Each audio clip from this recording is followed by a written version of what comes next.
Hey there, Michelle with Treecat. Hope you're having a great Labor Day weekend. And I hope you are taking the time to get out there and do something fun today and not work all weekend.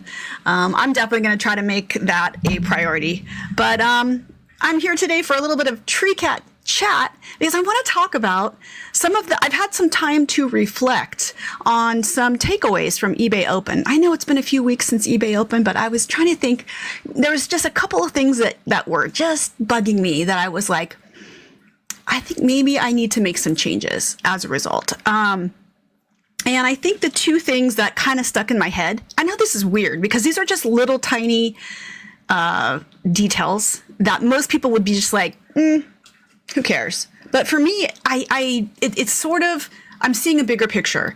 And the two things that really stuck out to me at eBay Open that I heard as a result of eBay Open were, one, eBay is going to be removing watermarks from your photos so that they can rank better on Google. And I thought, wow, that's interesting that they're just without our permission. Of course, they own our photos once we upload them to their site, but they are doing things to help them rank better on Google. Okay, that's interesting. So do I want to start making changes to my photos? It got me thinking about, well, where's the future of photos, and how can I take my knowledge as a prior professional photographer and sort of give some of my Treecat community sort of an unfair advantage so they can both streamline their processes and sort of take advantage of some of the things that will help with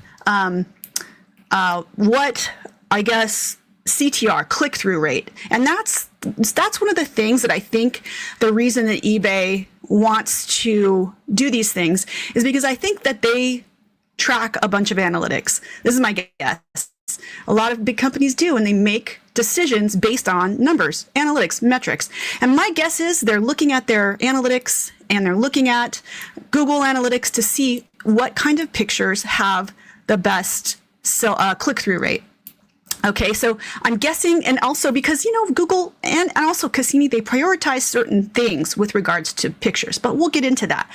The second thing is that there was a rumor circulating that someone, I think her name is Julie Kasachik.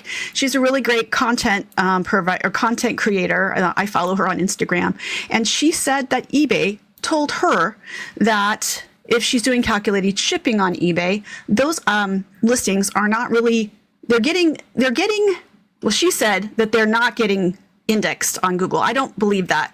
I believe that they probably are getting indexed on Google, but I believe that what eBay has found through their metrics, through their analytics, is that those types of calculated shipping listings are probably have a lower click-through rate because people have been so conditioned through buying through Amazon for free shipping that anything where they have to then think about, well, how much is that going to cost for shipping, or the shipping doesn't appear because it's calculated, it kind of it makes them kind of suspect. So then they will just skip over those listings.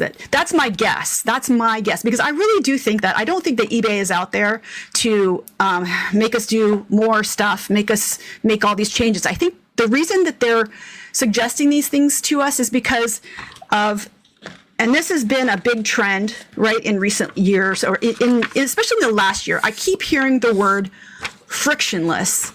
And it seems like that's a very big buzzword right now in the e-commerce space for marketplaces. Marketplaces and Google, they want to make buying less friction. So frictionless is the new buzzword. So anything that they can get their users to do to make someone make a purchase quicker is what they want to support. They want to encourage. So that's my takeaway, is that these things are being suggested so that ultimately you, as the seller, can make more sales.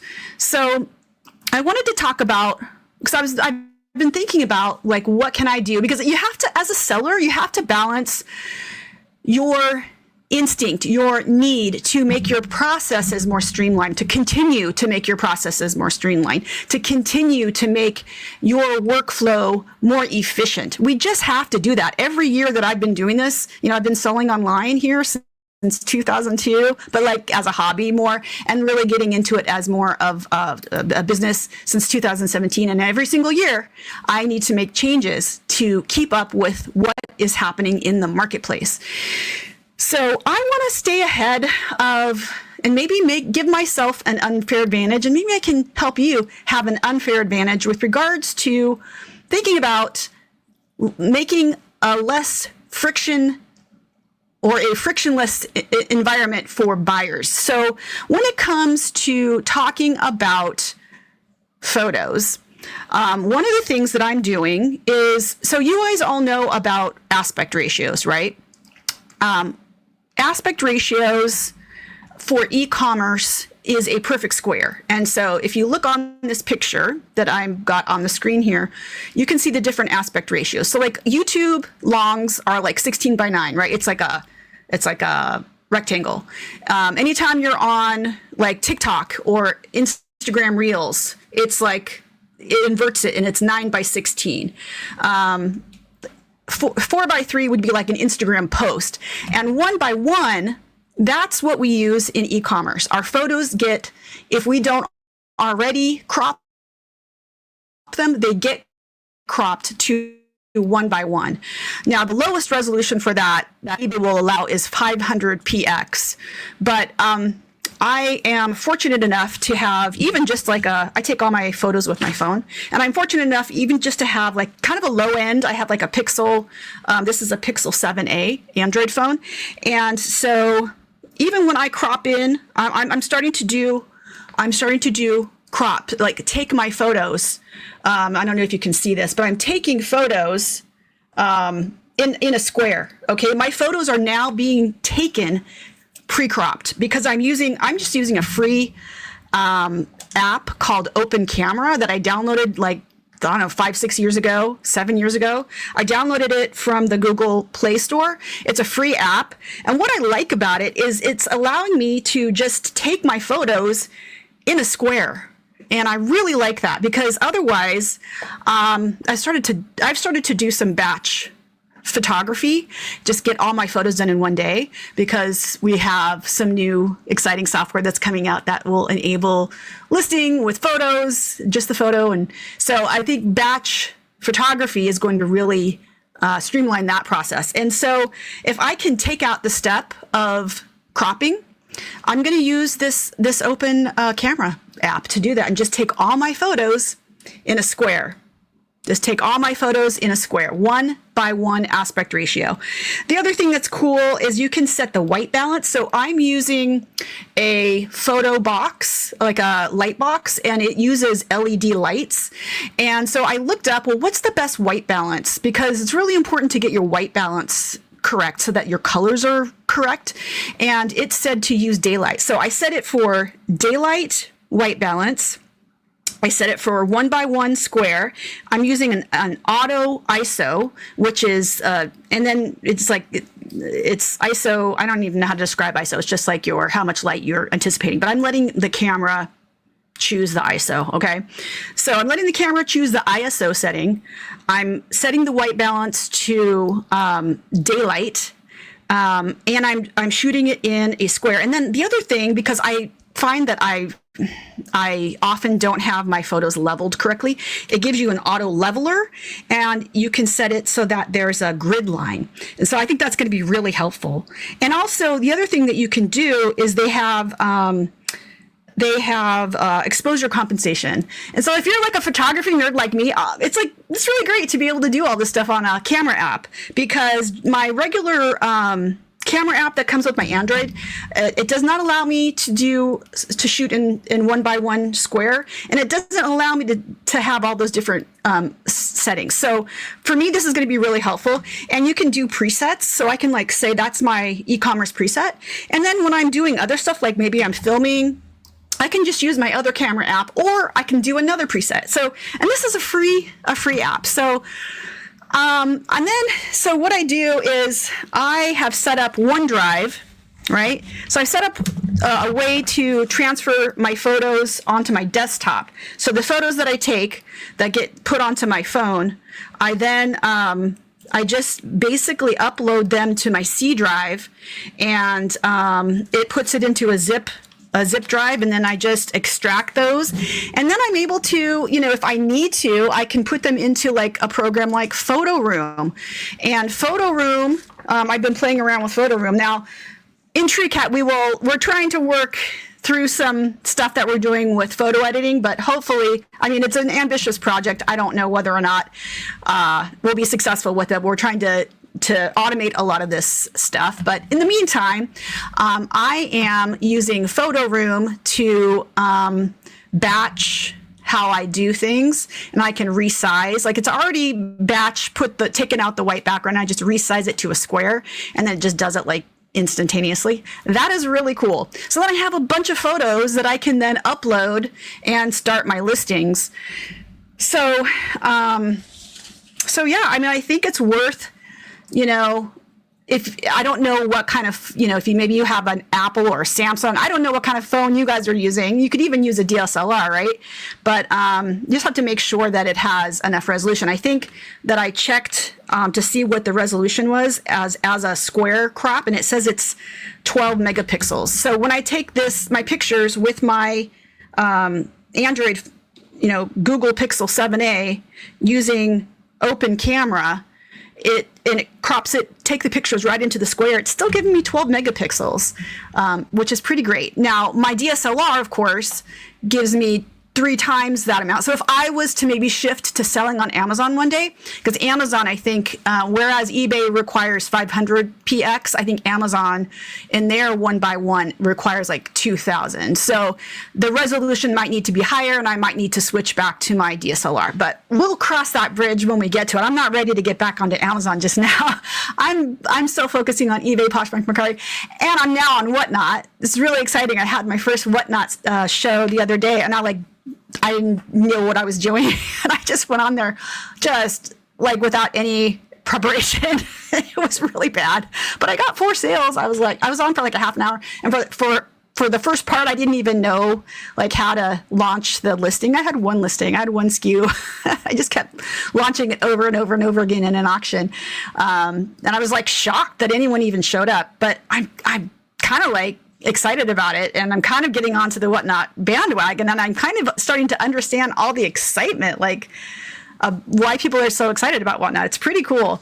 So I started getting more listings on there, and Treecat is working on a integration with Whatnot now. So that'll be really, really exciting, just to like port my whole entire store at some point when that integration is done. Anyways, so that's what I'm doing with my photos, so that I can both streamline my processes and comply with what Google needs, with what Cassini needs, to make sure that I'm in compliance. I'm not putting any watermarks. And not like, let's take a look at some photos that I would say these are probably not great. Okay, this is probably what you want to, and I'm going to make sure that I blur out the username in post here, because I don't want to dox anybody. But like taking a photo with a carpeted background, probably not great, because it's not a crisp white background. But what this person could do is they could even just go into, you can do it for free. Let's see here. If you are on a PC, at least, there's a program called Paint, and it enables you to take out white backgrounds. So I'm in Paint right now. I took this is a photo that has a white background, and it's a white item. And I think that just by removing the background, this is completely free, right?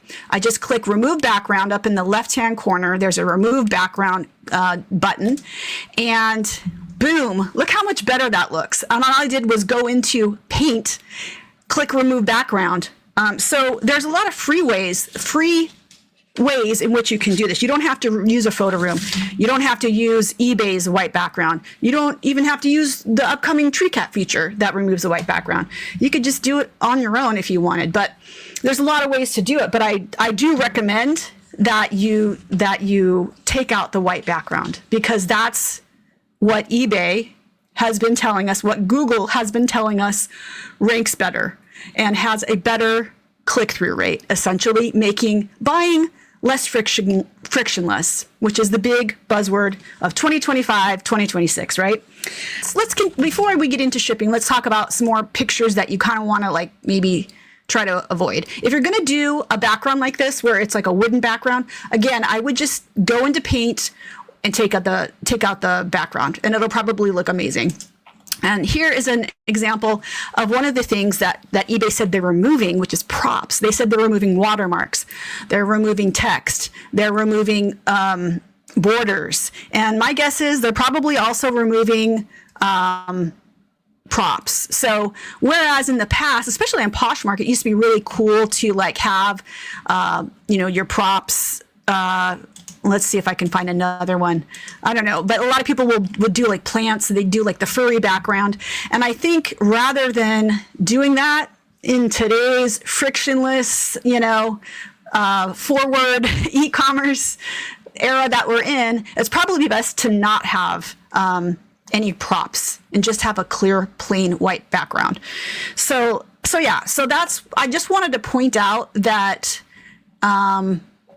these are not going to be ranking very much or very well when they get into, Google, and when they get, I don't know about Poshmark's algorithm. Maybe Poshmark and Mercari, treat photos differently. But I know eBay is very, very conscious that they want you to succeed. They want you to sell more items, and they want the experience to be more frictionless for buyers, right?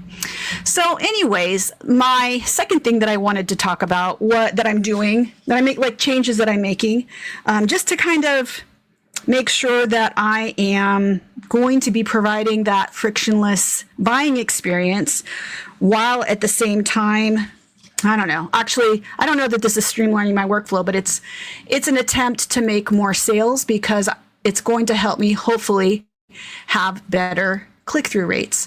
So the thing that they were talking about is shipping. This was the rumor, quote unquote, that I heard from Casa Chic, Julie, that they are prioritizing calculated and free shipping when it gets indexed to Google.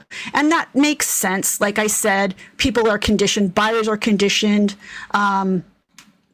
for seeing free shipping, or if they can just see what the shipping's going to be when it's in card view, on a Google search or whatever, they're more likely to understand the bigger picture of what it's going to cost them. And so they are probably, the click-through rates on having all the information in one glance is probably going to provide a better experience.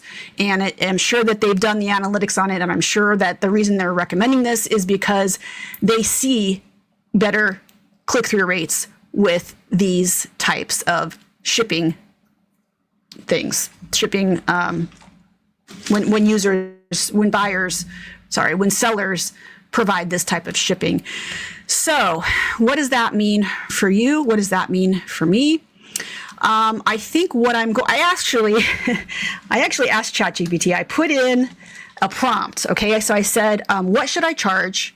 And you can copy my prompt and put this in, because part of it's going to be determined on where you are living.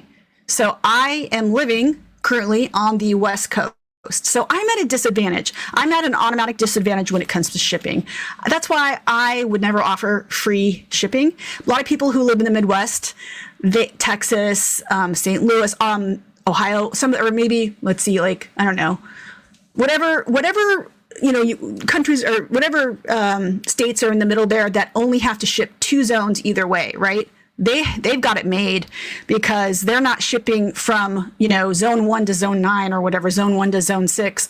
They're shipping only 2 zones. So they can, they're at an advantage. They can offer free shipping. They can offer, they can figure it's a lot easier for them, because they're not having to think, okay, some of my buyers I'm going to be shipping 3 zones away. Some of them I'm not going to be shipping hardly at all to. When I ship to California, it's not that far. It's in Nevada and Idaho. Those I can, the calculated shipping, it's great for those buyers. But then people in Maine, people in New York maybe don't want to buy from me because they have to pay higher shipping costs. But if I can consolidate that. So anyways, here's what I asked ChatGPT. I said, what should I charge for flat rate shipping USPS ground for my eBay items that are 2 to 4 ounces. So I'm going to just do a test, and I'm just going to start out with my items that are 2 to 4 ounces. I told ChatGPT, I use eBay labels.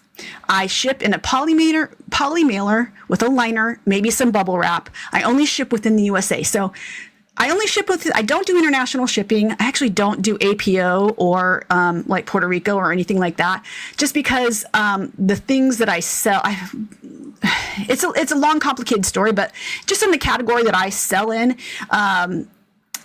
the sizing's different. So I don't want to ship internationally because someone in Europe is going to look at the size of the thing that I'm selling, and they're going to think it's something else that it's not. And then they're going to get it, and they're going to be disappointed, and they're going to return it. I've just had that happen too many times. And I just gave up on international shipping because of the sizing.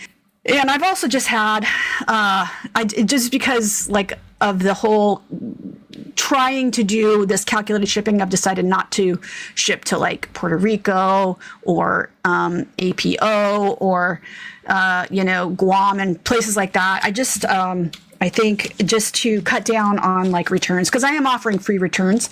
So anyways, that's just how I do it. You can do it how you want to do it. I just made the business decision of how I do these things based on past experience and just various factors, right? Based on what I sell. So I told ChatGPT, I asked it, what should I charge for flat rate shipping, UPS ground? I use eBay labels. I ship in a poly mailer with a liner, maybe some bubble wrap. I only ship within the USA. No APO, no Puerto Rico. I'm in Seattle and want to ship to all zones.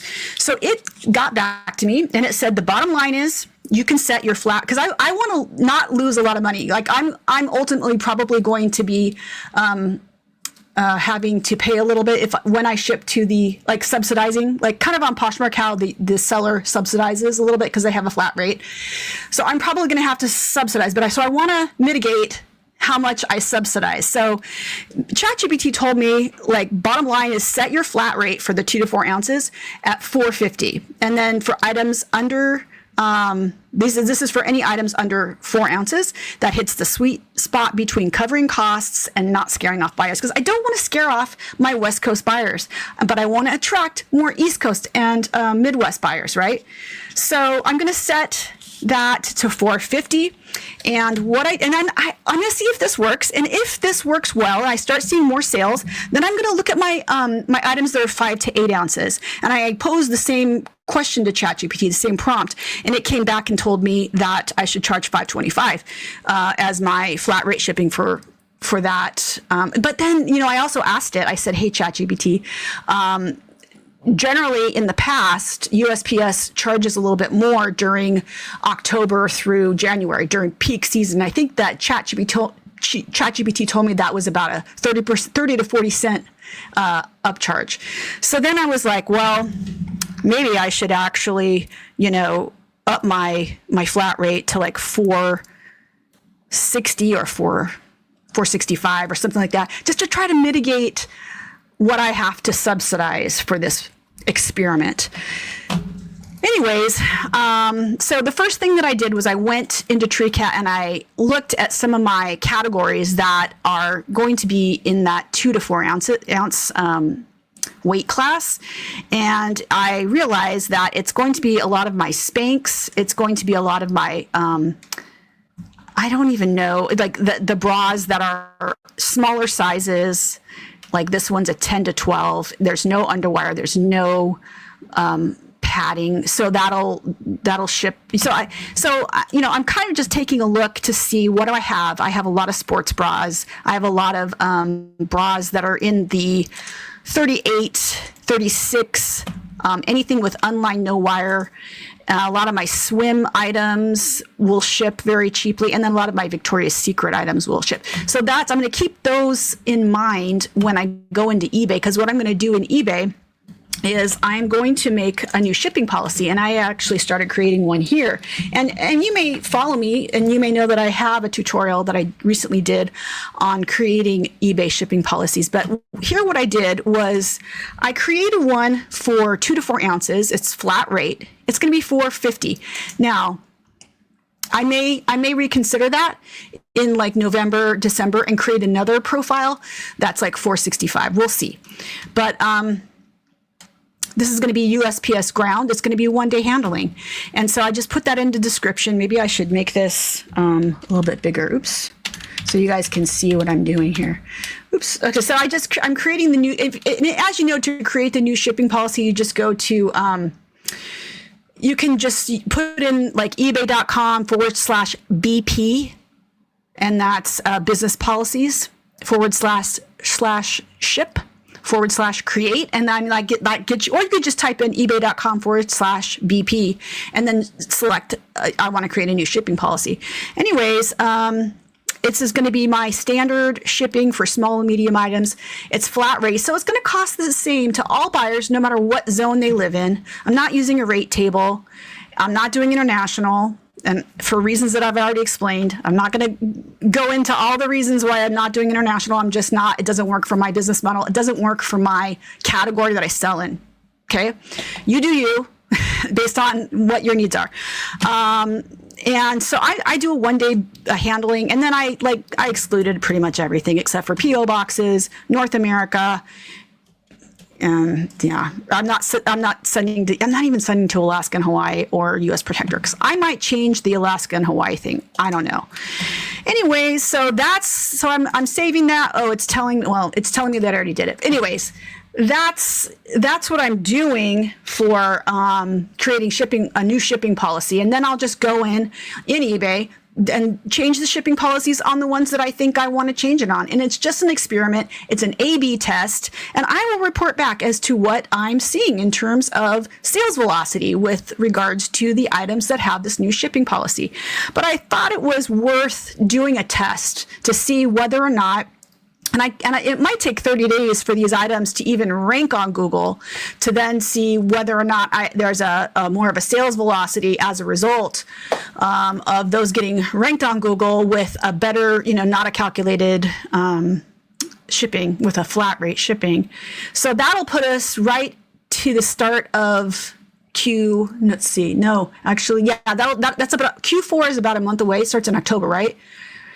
September, yeah, October is Q4. So this gives me a month. So if I do this today, this will give me a month to see what happens starting Q4, if this calculated shipping on some of my lower weighted items really works, and if it really helps it to convert better on Google and convert better on Cassini and get higher click-throughs, and higher sell-through rates. I'm really excited to try this. I've been selling for a long time, and I've never sort of sat back to think about, why would I need to do this? And how is it going to help me as the seller, right? What's in it for me? And if what's in it for me includes more sales, then I need to seriously consider maybe looking at my 5 to 8 ounce items and making those calculated shipping. We'll see. So anyways, guys, that's what I wanted to talk about today. 2 of the things that I'm doing that I think will provide a more frictionless experience for the buyer. And you might want to check out, doing some of these things yourself. So with that being said, guys, I hope you go out and you have a great weekend, because this is the weekend, right? The weekend to go out and have some fun. You're not supposed to be working on Labor Day, right? That's Monday. So take some time off, guys. You deserve it because you work hard. So until next time on Treecat Chat, mahalo and have a great weekend. And we'll see you next time. Bye, guys.